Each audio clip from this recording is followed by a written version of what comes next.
mga bisitang narito sa amin ng Biblia, 2, 3 na nakakatipon sa kanyang pangalan. Lagpas pa tayo sa 3, ang Diyos ay nasa ating kalagitnaan.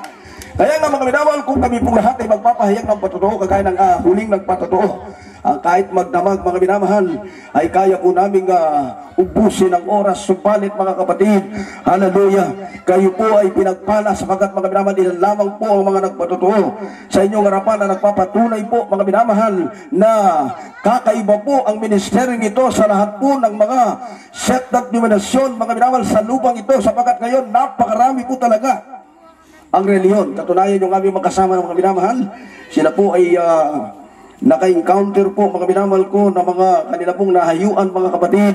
Yung mga iba nilang nahayuan mga minamahal, may mga reliyon din po mga kapatid. Kaya nga sabi ko ng isa po nagpatotoo kanina mga minamahal, ang paanyayang ito'y hindi buhat sa amin, ang paanyayang ito'y buhat sa Diyos.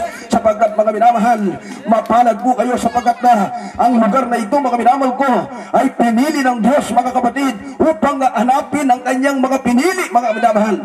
Ang nais ng Diyos mga kapatid, mga minamahal, ang sabi ng unang Timoteo mga kapatid 2:4, nais ng ating mabait na Diyos, ng ating pinakamamahal na Jesus, ang lahat ng mga tao'y mga ligtas, makaalam ng katotohanan.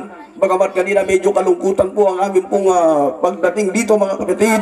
Alam mo namin na konti ang tao mga minamahal. Gusto sana namin hanapin yung maraming tao kumbaga sa palaisdaan mga minamahal. Gusto namin yung palaisdaan na maraming isdang mahuhuli mga kapatid.